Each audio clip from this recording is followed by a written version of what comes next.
Here to discuss Remember Love, Words for Tender Times. Please welcome Cleo Wade, author and poet, with Megan Garber, staff writer of The Atlantic.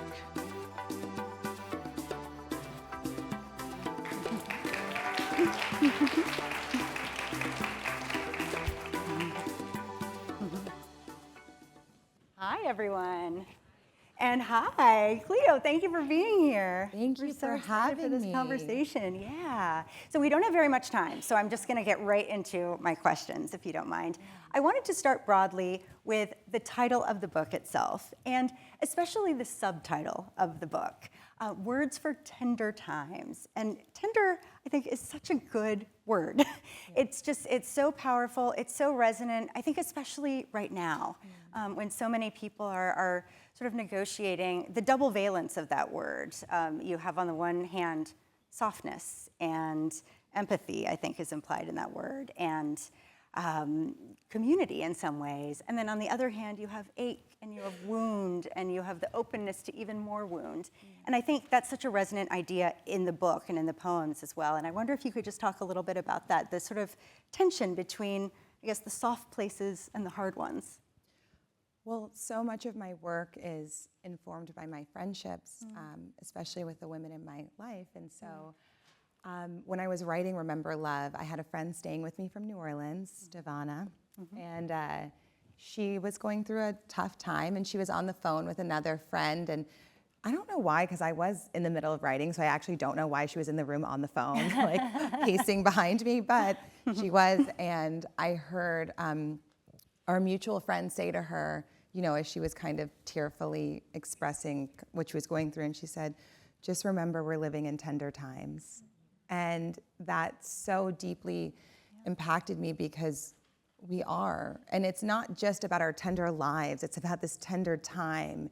And I think that we really are in this deep, deep space of recovery from the past few years. And I mean that with not only being indoors for years, but politically what we've gone through for years, having this like, kind of constant stream of like GoFundMes and tragedies and beauty and catastrophe in the palm of our hands, morning, noon, and night. And it's a very, very tender space for us to be adapting to right now. Yeah. And so for me, when I wrote this book, I kind of approached it the same way I've written my other books, which is that I always want to try to create something that can be a friend in a time of need. And so I think about, you know, when you are, if you are so lucky to be going through the hard thing and have a living room full of friends who are all there holding you during the hard thing, but, you know, one by one they leave, and then you change into your pajamas and you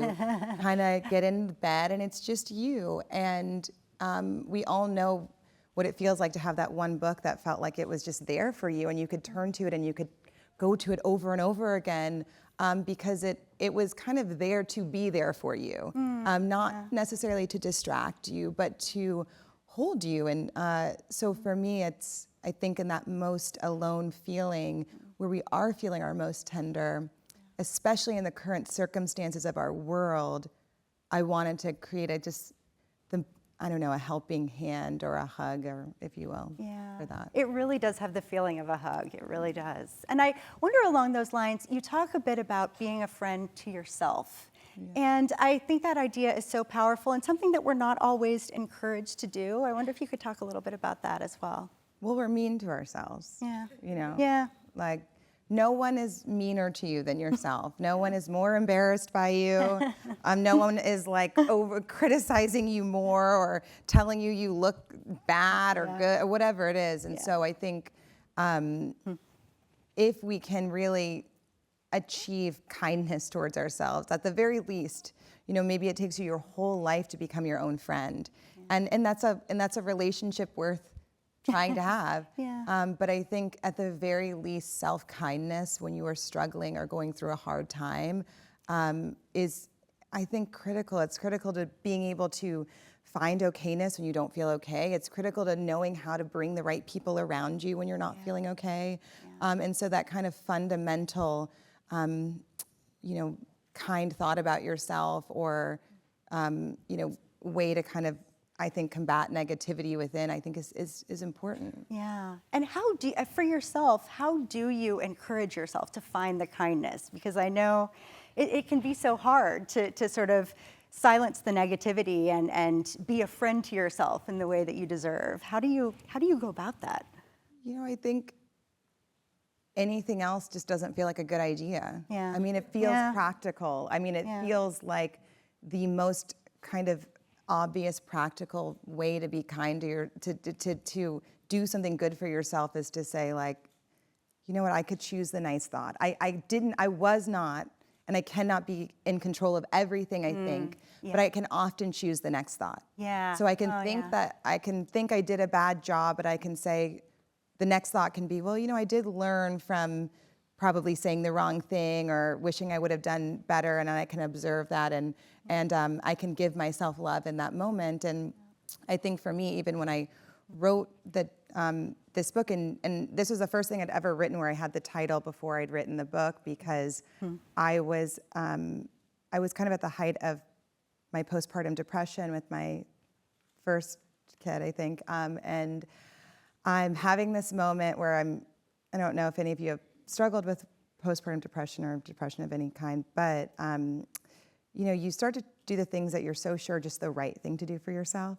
So you're like, okay, what is just like quintessentially helpful? Like a bath, you know, like a walk. So you just try to start with the kind of fake it till you make it things that make you feel better. So I'm in the bath and I put on a Tara Brach podcast. And I'm kind of paying attention. I've kind of not. I'm, you know, you're in this kind of brain fog. And in some sentence, I hear her say, "Remember love." And it just hit me in such a profound way because it was the reminder that I had the power to be nice to myself during a hard time.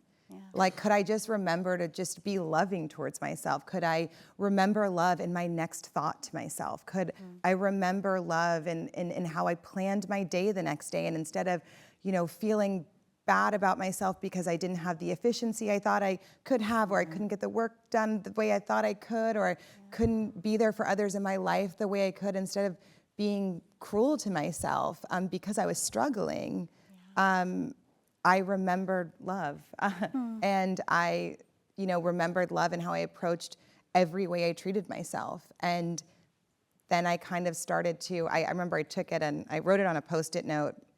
I wrote, "Please remember love," because I was being polite and nice to myself. So I wrote, "Please remember love," and I put it at the top of a pin board, and I then just started adding Post-its around what I thought, everything that helped me, and every way that if I talked about it with my girlfriends, and I kind of saw for 3 years my life through this veil of remembering love. So when I listened to my friend when she came over to tell me she was getting divorced, or when I sat there holding my friend's hand as her daughter went to college, or whatever my friends were going through, it was kind of all seen through this. And so I started kind of writing it out and planning it out, and turned into this book. Oh, that's amazing. That's amazing. And one of my favorite lines is actually pivoting from the previous conversation, which is, "We do not get to stay who we were."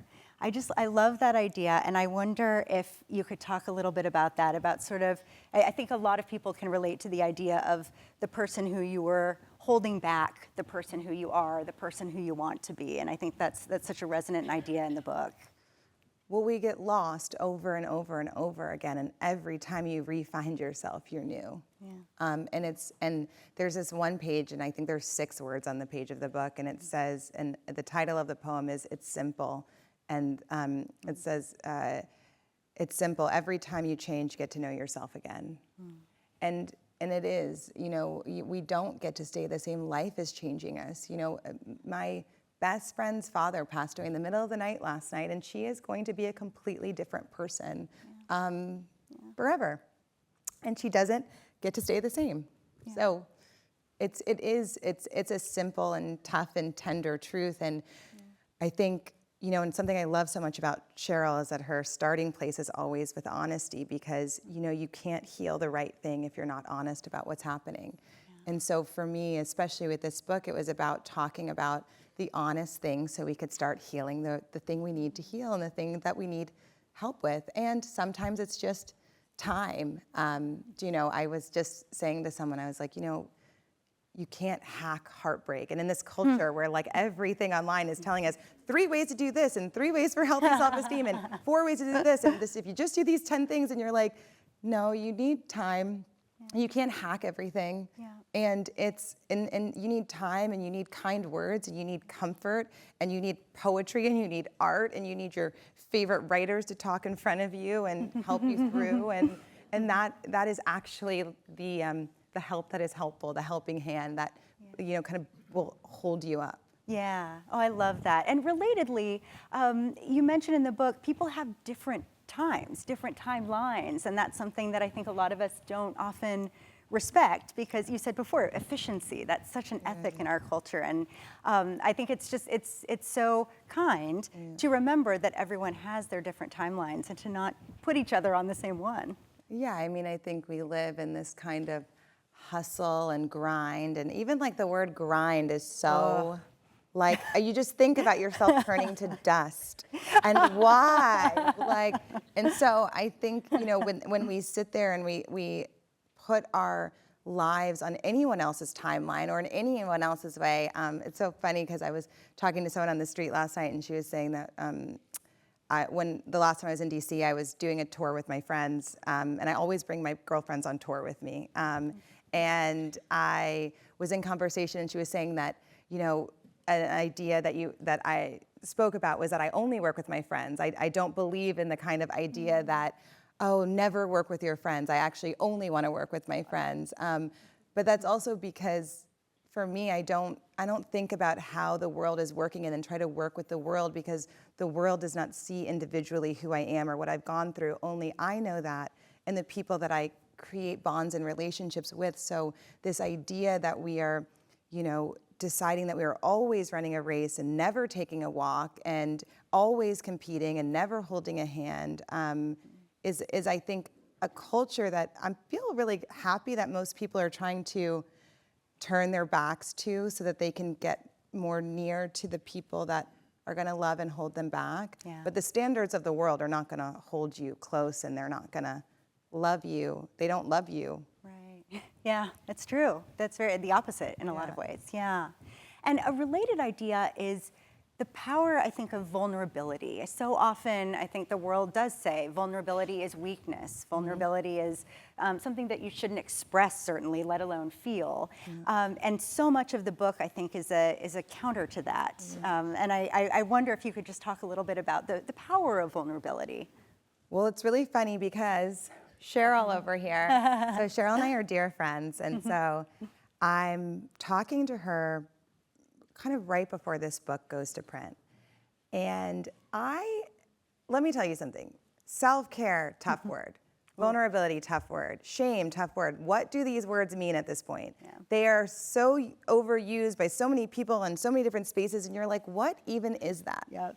Do you know, like, people do self-care and they hate every single thing about it. They're like, I did the yoga, I had the green juice, I did it, and you're like, we don't know. It's really confusing. Yeah. Vulnerability, I never use that word, because I'm always like, I think that everyone else in the room has a different definition. Does it mean that you were just able to cry in front of someone? I don't know, because some people are really good at crying and other people aren't. And anyway, I'm talking to Cheryl, and I ask her, she says the word vulnerable to me in the conversation, and I said to her, I was like, can you just define that for me? Because I don't feel that I understand what that means. Yeah. Or I certainly don't have a shared definition of that in community with people. And she said, vulnerability is when you are being honest about who you are and what you're going through.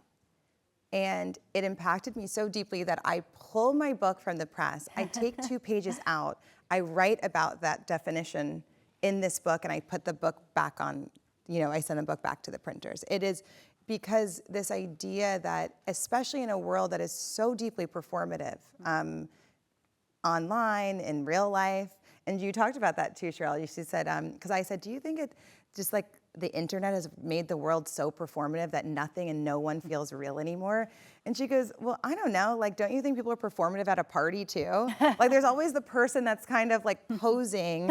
And then she said, and there's always the person who's gonna be in the corner honestly telling you about why their marriage is ending. Yeah. And she's like, I don't know about you, but I'm gonna pick the person in the corner every time. Yeah. And so I think, you know, for me, I didn't even realize that this was the most vulnerable book I'd ever written until luckily I had that conversation. And so much of vulnerability to me is honesty, is starting with honestly, who are you and what are you going through? And I think that's the perfect starting place for making a friend, for rebuilding a bond, for connecting to your family, to connecting to a stranger, to being with anyone. Yeah, oh, I love that. And I wonder too about the way that our kind of optimism bias relates to that. You know, if I were having basically one of the worst days of my life and someone were to ask me, how are you? I would reflexively say, oh, I'm fine. Yeah. I just would. Yeah. And I wonder, and that is the opposite of vulnerability, that's the opposite of honesty. And yet I think it's so ingrained that I just can't escape it. Yeah, and it's also hard because we have to take responsibility for ourselves, right? So like you can't trauma dump and trauma bond with everybody. Right. So that's also hard. You know, what is the line of like, I am responsible for my energy and I can be honest about what's going on. Yeah. And I don't, you know, I don't put on, because that doesn't build community either, right? And that's what we need the most. Community is what keeps us safe. So you know, we do have to have kind of walk that line of, did I, you know, freak everybody out? Not because I was honest, but because I didn't consider them in their life and how I shared. And that's important. Yeah. And so I do think that, you know, I think even, earlier when we were talking, I was telling you about my friend's father, and you're like, I'm so sorry. And of course the impulse is to say, it's okay. Right. And you do have to pause because it's not okay, you know? And so you say, thank you. Or you say, yeah, it's really hard. Yeah. And so I think that there's ways to, but I'm not going to, you know, go into the details. Right. Right. So I think there's ways to kind of find a way to be real, and a way to, you know, like not have to have self-betrayal in order to connect with another or be fake, while also being responsible and, you know, remembering that we are all in a community going through things. Right. And so, but I think we don't have to be in a good mood all the time, and we don't have to be happy all the time, and we don't have to be okay. And if you're not okay, the first step in trying to become okay again is to probably say that. Yeah, right. And I think relatedly too, that idea of awkwardness, you know, I'm going to make it awkward if I'm honest. Right, exactly. Life is awkward. So you're just affirming reality. Right, exactly. Let's all be awkward. I think that's perfect. I'm like, I'm doing it right now. Yeah, me too. It's great.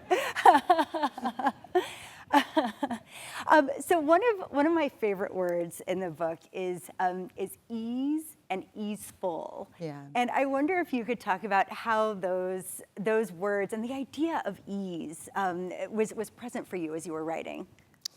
Well, I think kind of going back to, I think, you know, leaning out of this culture of hustle and grind and creating not like a culture of ease in the sense of like the Great Resignation. You know, you were in the real world. You have to go to work. Like you have to have a job, get a job. Do you know what I mean? But we can also, you know, allow for ourselves to want freedom. Yeah.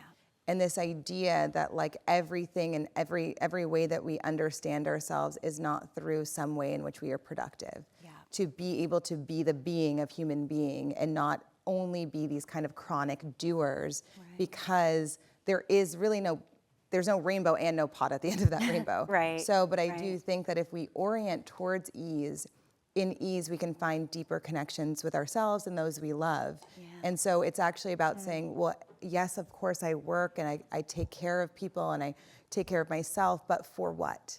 Yeah. You know, do I work and create and do for my own freedom and for the freedom of others, you know, or am I working and doing only to do and I actually don't know how to consider myself as anything other than a utility or a function? You know, there's a poem in the Remember Love that says, it's bad when you butcher your own work. But it says something like, you call yourself the glue, but while you hold it all together, who is holding you? And I write about this idea of like how I was proud my entire life to be the glue. You know, but what is the glue? It's this like gunky, tacky substance that is doing for others, and isn't the thing that gets to be at the center of the family or at the center of love, because it's functioning for other people to be held and to be able to be. And this idea that could I ever really know myself if I was never being able to be myself, if I was just something that was doing all the time. And so I remember when something I wrote about was how I had kind of, not like writer's block, but when I, a few years ago during my postpartum, but I was like, gosh, it's just so hard I always think of like, if I can't write, I just listen or I'll read. And then Nikki Giovanni had this writing advice that was like, if you want to write, the first thing you have to do is relax. And I mean, I'm sure this was at the height of COVID, so I was like, relax. I didn't even know that was an option, Right. And so all of a sudden, I didn't even realize that even though I was even ambitious about things like caring for myself or, whether it was like reading every self-help book or, going to every talk or doing all these things where I was even doing even the good stuff for myself, but I was always doing. And I didn't even realize that relaxation was on the table or so incredibly necessary to self-kindness and to even connecting more deeply to those I love. Yeah. And so for me, I think this kind of, I call it kind of like the great repacing that we need, which is to remember that, the pace of the world does not have to be your pace. Yeah. And in that, how do we gear towards ease, towards freedom, to have a day in which we do whatever we feel we need to do as something that just is. Yeah. Oh, I love that. Yeah, and even though the word I think has been commercialized, kind of ceded to the market in some ways, self-care really is so important. But I wanted to ask about what seems to me to be kind of the countervailing idea, which is just, where is the line between sort of caring for yourself and selfishness? How do you think about this sort of tension between being a friend to yourself and being a friend to other people? Well, it's interesting because I think a lot of these words entering, pop culture just make it really tough. It's like all of a sudden, like, everyone's gaslighting and everyone's a narcissism and everything that everyone does can be like reduced to Taylor Swift lyrics, and so it is like you are kind of like, is this selfish? Is this self-care? Yeah. You don't know. Am I like toxically positive? Am I like, there's so much kind of nuance and everything does kind of live on this like kind of spectrum of behavior. But I think for me, if, the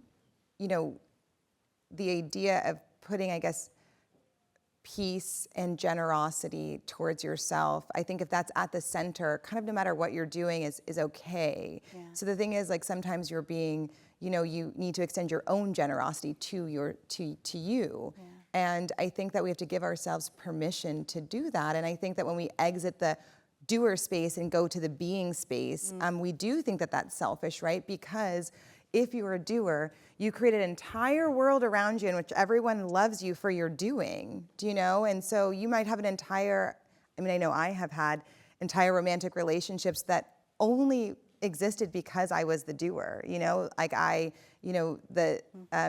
something I wrote about in the book was like, your partner, every relationship is work, but your partner shouldn't be your job. Yeah. But we find that if you're a doer, you take on projects, and your projects can be someone you're dating.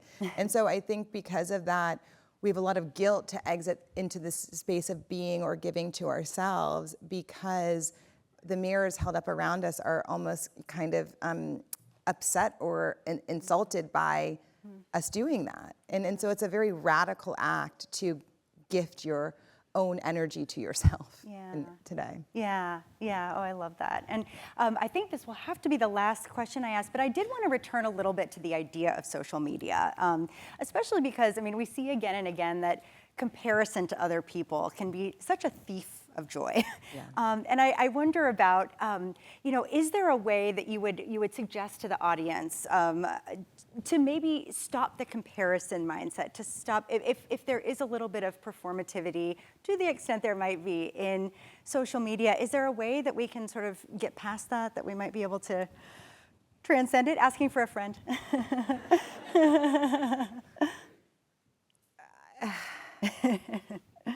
It's very, ultimately, I think the less time we spend online, the happier we'll be. And so I do think it's about probably finding, like talk about a space that doesn't love you back. Yeah, So I think going to and seeking spaces that will love you back and will hold you back are critical to exiting mindsets of consistent comparison or toxic competition. And I think also probably knowing that you can always alchemize emotions like jealousy into something really helpful. So, something a friend said to me once was that, she's like, I'm always grateful for when I'm jealous because it's giving me information about what I want. And again, I think that's how you can do that kind of, yes, you can control the first thought you have about something, which is like, I want that. But does the next thought have to be, they shouldn't have it? Like, could your next thought be, wow, I'm so grateful that someone is showing me at such an incredible level something that I'm feeling really kind of sparkly about inside, and now I want, and it's affirming for me that where I need to work and kind of what I need to do next to have that or be in that or open the opportunities I can open myself up to do that. And so I think, a lot of competition is about kind of, I think, alchemizing the first thought into something that is a gift to you and that person.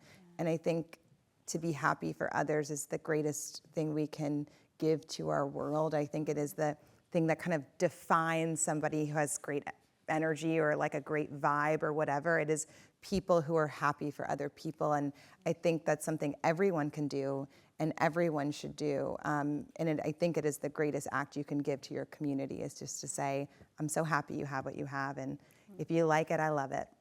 Oh, that's great. Thank you. And to close out, I was wondering if we could ask you to read one of the poems. Yes, I will. Yes, please. My first time reading a poem from this book, ever. I actually saw these books for the first time at Politics and Prose in real life. I'd never seen like a stack of them because I left for New York a couple of days ago and they arrived at my house the second my plane took off. And so I went in and I was like, oh my God, it's in a bookstore. So I got really excited. This is called, you picked this one. I love this one, yeah. This is called Generous. Love is a sharing thing. It is not a reward for your efforts. You sit at the table, you pass the potatoes, serve your beloved the gravy. They put some peas on your plate. You take more, they take less. You take less, they take more. Each of us deserving of our serving. Love is a Sunday dinner. There is enough to go around. Thank you so much. Thank you. Awesome. Thank you all so much.